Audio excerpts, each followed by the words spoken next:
Welcome back to the Deep Dive. I hope you're ready to get your hands a little dirty today. I think we'll need more than just dirty hands. Maybe some shovels. We are definitely leaving the paved roads of conventional self-help and heading way, way off-road. Today we are tackling a book that I think it's fair to call a seismic event in the world of psychology. Oh, that's the word for it. Seismic. We are exploring Women Who Run with the Wolves, Myths and Stories of the Wild Woman Archetype by Dr. Clarissa Pinkola Estés. It is great to be back, and you are right. Seismic is the perfect word. This isn't just a book you read. It's a book that reads you. Yeah, that's a good way to put it. It's so dense, it's poetic, and it just completely reframes how we look at the feminine psyche. It's part folklore, part Jungian analysis, and part survival guide, really. A survival guide, I like that. Honestly, it's one of those texts where once you've been through it, you can't really look at the world or yourself the same way again. I have to be honest, when I first saw this title years ago, I had a bit of a knee-jerk reaction. Women Who Run with the Wolves. A lot of people do. It sounds, well, intense. Maybe a little too Howling at the Moon for my taste, you know. I think people see that title and they think it's going to be about running away from society, ditching your job, and living in a cave. And that is the absolute most common misconception. And frankly, it keeps people away from some life-changing wisdom. Okay. Dr. Estés isn't suggesting women should physically become wolves or, drop out of society. She's using the wolf as a biological metaphor. A biological one. Yes. Her background is fascinating. She's a Jungian analyst, a psychoanalyst, but she also has a background in wildlife biology. She studied wolves extensively, and she noticed that the characteristics of a healthy wolf and the characteristics of a healthy woman are, well, nearly identical. That's a very bold claim. So before we get into the myths themselves, let's ground this in reality. What are these shared characteristics? Because when I think of a wolf, my first thought is predator. It's danger. And that's part of the problem, isn't it? It's the cultural projection onto the wolf. But if you look at the actual animal, the reality of the wolf, they're profoundly relational creatures. Relational. Incredibly so. They're intensely loyal to their pack. They have a very playful spirit. They have incredibly keen senses. They notice every single thing in their environment. So they are present. Hyper present. They're fiercely devoted to their young, to their mate. And perhaps most importantly, they have immense endurance and strength. They can just keep going. Okay, I can see the connection starting to form.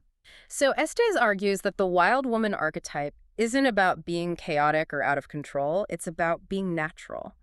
It's about possessing that same innate integrity, that same ability to set boundaries, find your pack, and protect what truly matters. So wild in this context doesn't mean crazy. Yeah. It means natural, like a forest is wild. Exactly. A forest has an ecosystem, it has rules, it has cycles of life and death and rebirth, it has its own integrity. It's not chaotic, it's just not tamed, it's not controlled from the outside. When we say a woman has lost her wild nature, we mean she has been severed from that internal natural ecosystem. She's become domesticated in a way that is actually harmful to her soul. Ow. She's been taught to ignore her instincts, to override her gut feelings, to be nice when she should be fierce. And that leads right into the core conflict the book addresses, doesn't it? The whole endangered species status. Right. This is where her parallel is just heartbreakingly accurate. She says that traditionally, the wild lands of the earth and the wild lands of the female psyche have been treated in the exact same way. Looted, pruned back, paved over to make them useful or pleasing to others. Think about it. We see a wild meadow, and the first instinct of a certain mindset is to put a lawn in. To control it. To control it. And just like we've demonized the wolf as this devouring evil monster to justify hunting it to near extinction, history has often demonized the intuitive, instinctive nature of women to keep it under control. It's the idea that if you let a woman be truly herself, she'll be dangerous. She'll be too much. Precisely. Too loud, too demanding, too sensitive, too angry, all the twos. Right. So the woman learns to prune herself. She cuts off her own instincts to fit into a smaller and smaller pot. And eventually the wild woman, that deep source of vitality and knowing, gets relegated to the poorest land in the psyche. She's starving in the basement. Well, today we are going to change that. We're going on what Estés calls a psychic archaeological dig. I love that phrase. We are going to dig through the ruins and see if we can find the bones of this wild nature. And we have the best map possible. The book is structured around these ancient stories, these myths and fairy tales. Estés believes that stories are medicine. Not just entertainment. No, not at all. They are instruction manuals for the soul. They're like vitamins. When you hear the right story at the right time in your life, it acts like a key. It unlocks something inside you that you didn't even know was locked. Then let's pick up the first key. We are starting with the story of La Loba. This is the resurrection story. If you're listening to this and you feel burned out, dried up, or, like you've lost your spark, this is where we begin. La Loba, the wolf woman. And the setting here is absolutely crucial. We are in the desert. Right. It's hot, it's dark, it's a place where things go to die, but also it's where things are preserved by the dry heat. And living in a hidden cave or a dry riverbed, an arroyo, is this old woman. And let's be very clear, she is not the Disney fairy godmother. Oh, definitely not. She's described as hairy, fat, maybe having broken teeth. She cackles instead of speaks. She's a bit feral. So she's outside of social norms. Completely. She has many names. La Chapera, the Gatherer, La Hechicera, the Bone Woman. She doesn't care about social niceties or what she looks like. She is the essence of the instinctual self that has no interest in being pleasing. Her entire existence is dedicated to one single job: collecting bones. Specifically wolf bones. She scours the mountains, the montañas, and the dry riverbeds, looking for every single piece of the skeleton. And the story emphasizes this. She doesn't stop until she has every single bone. The tiniest bone from the tail, every rib, the skull, she has to have the whole thing. And she carefully reassembles the wolf on the floor of her cave. And this is where the magic happens, right? It's not a science experiment. No, she doesn't give it CPR. She doesn't use electricity like Frankenstein. She sits by the fire and she sings. She sings. She sings a song that is described as deep and guttural, coming from a place beyond words. And as she sings, this incredible transformation begins. The bones begin to flesh out, fur appears, the chest begins to rise and fall. It's coming back to life. And finally, the wolf opens its eyes, leaps up, and runs out of the cave. But it's not over. As it runs down the canyon, it transforms into a laughing woman running free toward the horizon. It's such a visceral, powerful image. Yeah. But let's decode it. We aren't literally talking about roadkill here. What do the bones represent in our actual lives? In the landscape of the psyche, the bones represent the indestructible force of the wild self. They are the core truths. The things that can't be destroyed. Exactly. They can be buried, they can be scattered, but they can't be destroyed. They are the instincts and the creative impulses that we think we've lost forever. Can you give an example of a bone? Of course. Yeah. Let's say you used to love to paint, but a teacher in 3rd grade told you were bad at it, so you stopped, you buried it. That love for art, that creative impulse, didn't disappear. It just became a dry bone in the desert of your memory. Or maybe you had a strong sense of justice as a kid? Yes, and you were told over and over to be nice and don't make waves, so you silenced that inner voice. That voice is a bone. The ability to say no is a bone. Your curiosity is a bone. So gathering the bones is the act of remembering. Is it just nostalgia? It's much deeper than just memory. It's an act of retrieval. It's an archaeological dig, like you said. You have to intentionally go into the desert of your own history, the dry times, the painful times, the forgotten times, and find those pieces of yourself that you abandoned or that were taken from you. So it's work. It is work. It's saying, I am going to reclaim my ability to say no. I'm going to reclaim my love for dance, even if I'm not good at it. It's acknowledging that these essential parts of you are not gone. They are just disassembled. And the singing, this is the part that fascinates me. Mm-hmm. Why is the voice the mechanism for bringing it all back to life? This is one of my favorite concepts in the whole book. Estés talks about the soul voice. Singing over the bones is the act of pouring your love, your spirit, and your breath into these dead things. So it's an act of devotion. It is. It's not enough to just find the bone and intellectually say, oh, look, there's my creativity. That's like having the skeleton on the floor. It's still dead. You have to feel it again. You have to devote energy to it. You have to embody it. That passion, that love, that commitment, that is the song. It's the breath of life. And she also makes a really important point that this is solitary work. A crucial point. You cannot ask your partner to go out into the desert and gather your bones for you. Yeah. You can't ask your kids to sing over them. You can't even hire a therapist to do the singing for you. They can help you find the cave, maybe. They can hold the flashlight. But you have to sing your own song. It's an act of self-reclamation. Exactly. If you rely on someone else to give you your vitality, your spark, you are still domesticated. You're still looking outside of yourself for your life force. This story introduces a major concept that really runs through the whole book, the life-death-life cycle. And I think this is where a lot of us get stuck in the modern world. We are obsessed with the life-life cycle. Oh, absolutely. Look at our economy, our social media feeds, our work ethic. It's all about perpetual growth, eternal spring, never-ending productivity. Right, the hustle culture. We want to be happy all the time. We want to be productive all the time. If we feel sad or if we need rest or if we aren't producing, we think something is fundamentally wrong with us. We treat death, which can mean endings or downtime or winter, as a failure. But La Loba teaches us that death is just part of the process. It's a necessary stage. Exactly. Nature doesn't bloom all year round. The moon wanes before it waxes. Estés argues that the wild woman, the archetype, is the life-death-life mother. She is that cycle. She knows that for something new to be born, something old has to die. And that's scary. It's terrifying. If you want to resurrect your wild, authentic self, maybe the nice, compliant girl persona has to die. And we cling to those old forms, those old identities, because they feel safe, even if they're turking us. But La Loba says, give me the bones, let the rest go. It's just compost. She talks about the Ria Abajo Rio, the river beneath the river. Yes, I love this idea. That's the source. That's the deep underground aquifer of creative energy, and knowing that never runs dry. So when we feel burned out, When we feel dry, when we feel like we have nothing left to give, it's usually because we are looking at the surface river, which has dried up due to drought or overuse. We need to drill down. We need to go to La Loba's cave, which is on the bank of that underground river. The energy is always there, flowing deep beneath the surface. It's never truly gone. So, La Loba is fundamentally a story of hope. It tells us that no matter how ravaged or scattered our psyche is, we can bring it back to life. We can. But once you bring that wild creature back to life, Yeah. you have to protect it. It's vulnerable. And that brings us to the second story, which honestly is the stuff of nightmares. We need to talk about Bluebeard. Bluebeard, yes. This is the critical pivot from resurrection to survival. If La Loba is about finding your soul, Bluebeard is about recognizing what tries to kill it. This is the story of the predator. Most people know some version of this fairy tale, but Estés' analysis of it is just chilling. It starts with a man who has a Bluebeard, which right off the bat is a massive red flag. A giant waving neon red flag. But here's the setup. He's a powerful, wealthy man, and he is courting 3 sisters.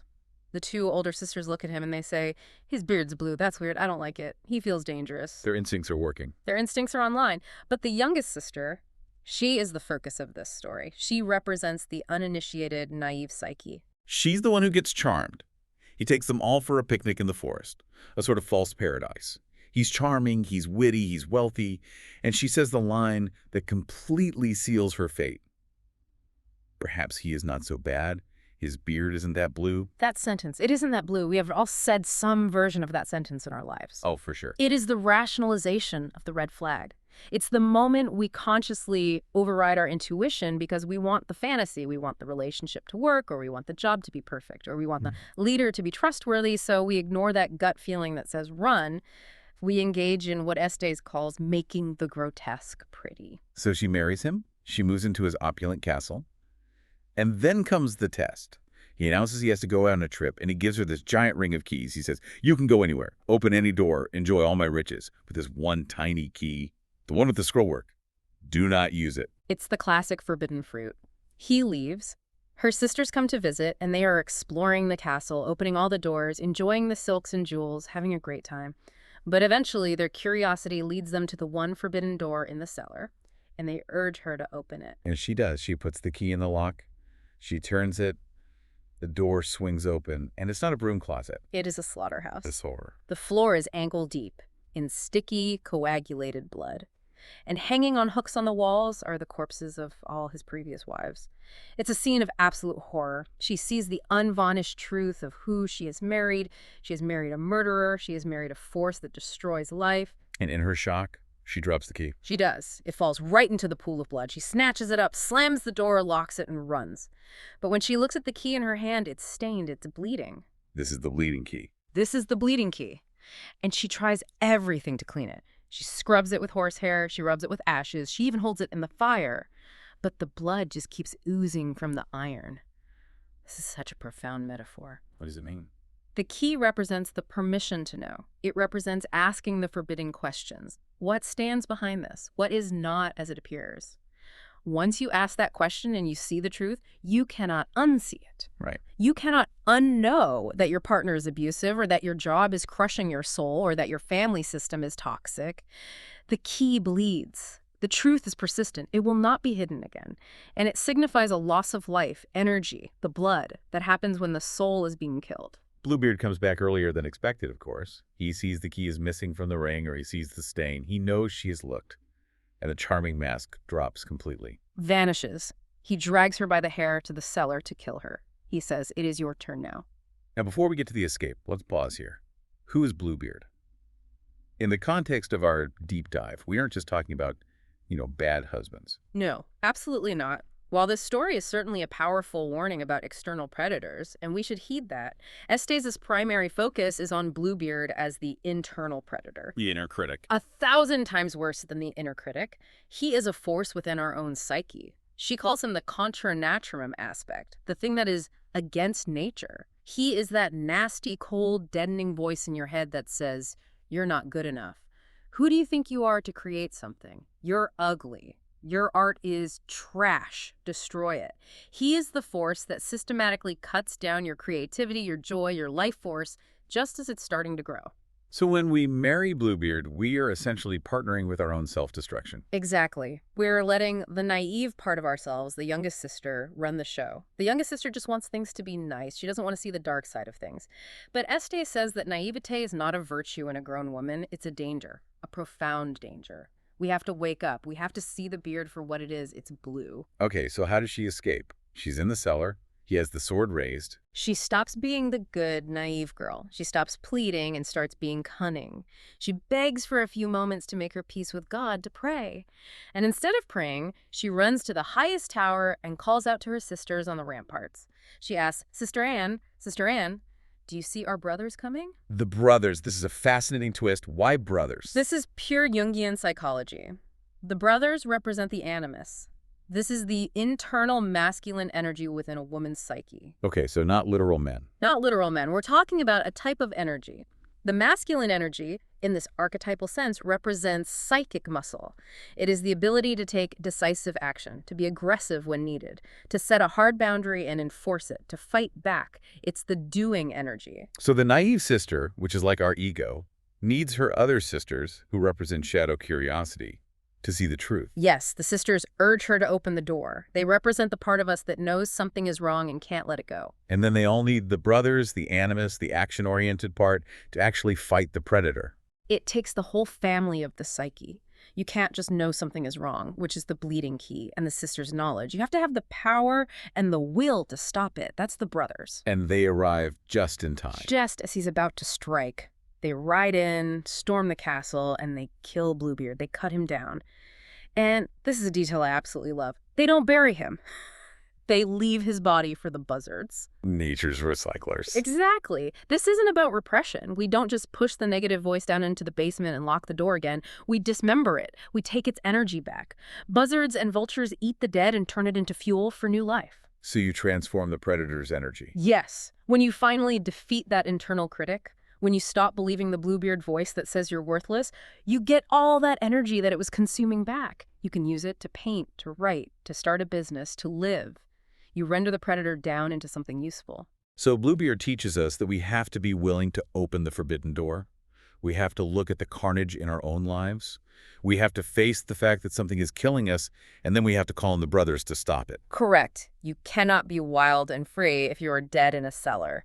You have to survive the predator first. Okay, so this is a heavy one. We've resurrected the self with La Loba. We've identified and killed the predator with Bluebeard. But now we have to learn how to navigate the world with his newfound wildness. We need a compass. You do. And that brings us to the third story. Vasalisa the Wise. This is the great initiation story. If Bluebeard is about waking up from naivete, Vasalisa is about growing up into wisdom. It's about the retrieval and strengthening of intuition. And the story starts, once again, with a dying mother. It seems like the too good mother always has to die in these stories for the journey to begin. She does, and Estes has a name for this. She calls it the death of the too good mother. It's a psychic necessity. As long as we are sheltered and protected by a perfectly benevolent, all-knowing force, we never develop our own muscles. We never learn to navigate for ourselves. The mother has to die for the daughter to live her own life. Precisely. But before she dies, she gives Vasalisa a gift, a tiny doll. She says, keep this doll in your pocket. Never show it to anyone. Feed it a little food and drink when it is hungry. And if you lose your way or are in trouble, ask the doll what to do. This doll is the superstar of this section. What is the doll? The doll is the tangible externalization of intuition. It is the treasure of the psyche. It represents that small, quiet, homuncular voice inside us that knows exactly which way to go, what to do, what to say. But notice the instruction. Feed the doll. Feed the doll! I love that so much. You can't just have intuition. You have to have a relationship with it. You have to nurture it. What does that mean, to feed your intuition? It means giving it your attention, your energy. If you ignore your intuition constantly, if you override your gut feelings day after day, it stops speaking to you. It starves. Feeding the doll means listening. It means honoring the hunch. It means taking a moment to stop and ask, what does my gut say about this, even when it doesn't make a logical sense? So Vasalisa is left with a wicked stepmother and two wicked stepsisters. They are the hostile culture again, the ones who hate her inner light and vitality. Yes, they're the external version of Bluebeard, in a way. They try to snuff her out. One night, they intentionally let the fire in the house go out, and they send Vasalisa into the deep, dark forest to get fire from the fearsome witch, Baba Yaga. Now, Baba Yaga is one of the great, iconic characters of all folklore. She is the witch. She is the witch. But she isn't evil in the simple Christian sense. She is the wild hag. She is nature in its most fearsome and unpredictable guise. Her house stands on giant chicken legs and it spins around.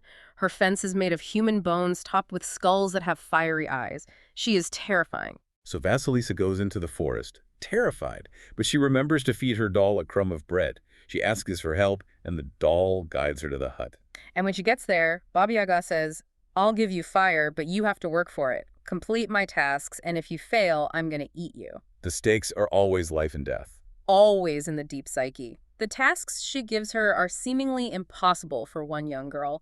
She has to clean the entire yard, sweep the hut, cook a colossal meal, wash the clothes. But the most interesting tasks are the sorting tasks. Oh, the sorting tasks. Yes. Baba Yaga dumps a huge pile of mildewed corn mixed with good corn on the ground and says, separate it by morning. Then she dumps a pile of poppy seeds into a pile of dirt and says, separate the seeds from the dirt.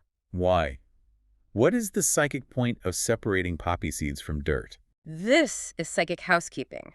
It represents the crucial power of discernment. Think about our own minds. Our thoughts are all mixed together, aren't they?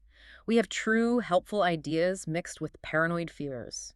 We have creative inspirations mixed with crippling self-doubt. We have mildewed corn ideas that look good on the surface but are actually toxic for us. So a woman must learn to sort them. She must.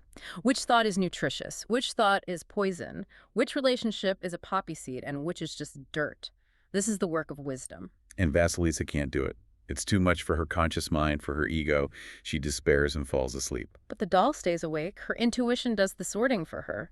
This is such a relief to hear, isn't it? You don't have to figure everything out with your intellect. Your intellect will get overwhelmed by the chaos of life. But your intuition knows. It can pick the tiny poppy seeds out of the dirt in the pitch dark. It can find the truth in the middle of a mess. Eventually, Baba Yaga is impressed.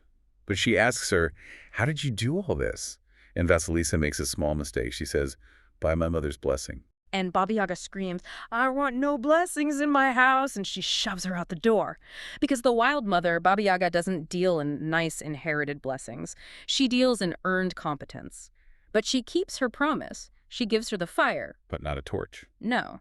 She takes one of the skulls from the fence, a skull with burning, fiery eyes, jams it on a stick, and gives it to Vasalisa to light her way home. I just love this image. Vasalisa walking back through the dark forest, holding a skull on a stick that is beaming light from its eyes. It is so metal, as they say. The fiery skull represents conscious knowing.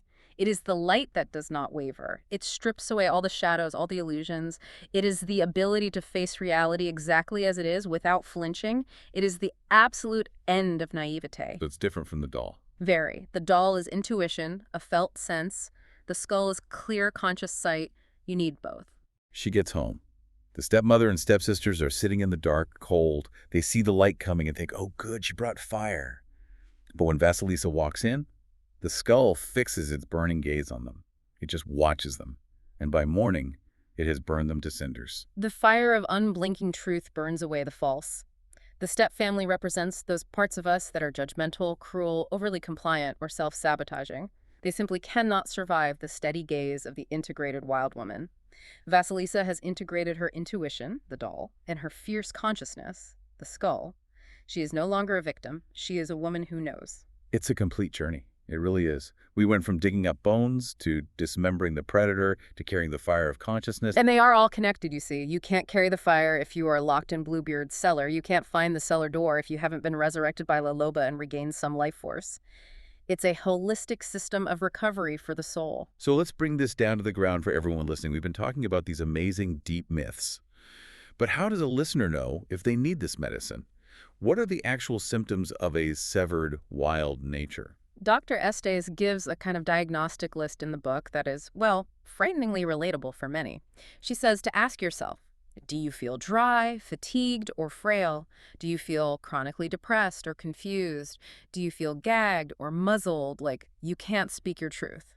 I think muzzled is a feeling a lot of people can relate to, that sense that you have something to say, but you just can't. Absolutely. Or being nice when you are boiling with anger inside. Being conciliatory when you should be fighting for something.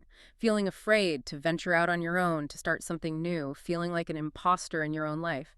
These are all signs that the connection to the wild woman, to the instinctual self, has been damaged or severed. You're operating on a backup generator and it's running out of fuel.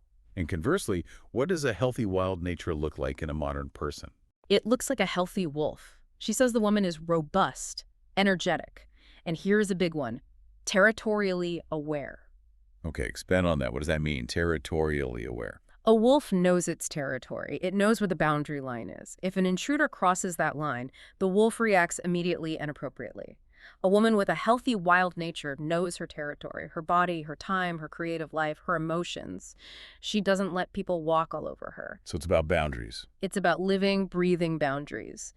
She defends her territory not out of cruelty or anger, but out of necessity for her own life. She is also loyal to her pack. She is inventive, she is playful, and she possesses far vision.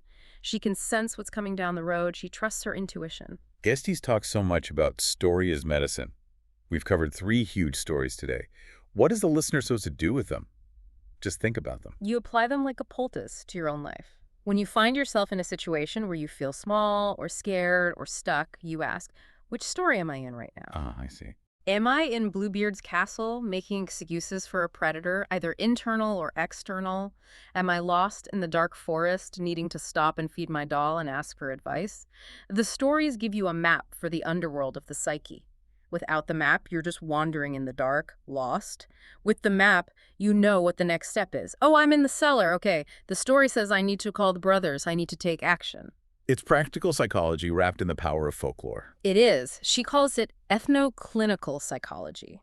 It respects that the human brain is wired for narrative. We don't change our lives through bullet points on a PowerPoint slide. We change them through powerful stories that resonate in our bones. Before we wrap up, I want to touch on this beautiful idea she brings up, the 2-million-year-old woman. Yes, this is the entity, the archetype that Estes says lives inside every woman. She is the wild woman. She is the sum of all feminine wisdom throughout all of history. She is the one waiting in the desert. She's the one who knows how to survive. It's a really comforting thought, isn't it? It means we aren't alone. Even if we feel totally isolated in our modern lives, we have this ancient, wise ancestor living in our psyche. And she is waiting for us. That's the most hopeful message of the whole book. She hasn't abandoned you. You might have abandoned her. You might have forgotten the way to her cave. But she is still there, patiently collecting bones, waiting for you to come back and sing. So here is the call to action for the week for anyone listening. Dr. Estés says, go out and gather the bones. Look at your life. What have you lost? What did you love to do that you stopped doing? What instinct did you bury because someone told you it was wrong? Go find it. That's the first step. And ask the hard questions. Where is the predator in my life? What needs to die so that I can truly live? What needs to die? That is the question that will keep you up at night. It is. But if you don't answer it, nothing new can ever be born. You just keep living a half-life. And finally, Estés leaves us with this mantra of sorts, para vida. For life. Everything the wild woman does, even the destruction, even the killing of Bluebeard, even the burning gaze of the skull, is para vida. It is to sustain true life, not a half-life, not a polite, strangled life, but a life that is vibrant and messy and real. Without us, wild woman dies. Without wild woman, we die. Para vida, for true life, both must live. Well, my brain is buzzing, and I have a sudden urge to go sort some seeds and maybe, howl at the moon. Feed the doll first, then you can howl. Good advice. Thank you so much for guiding us through this deep, beautiful, and yes, slightly scary forest today. It was a privilege. Keep your fire lit. And to you, the listener, thank you for running with us. Go find your bones. We'll see you in the next deep dive.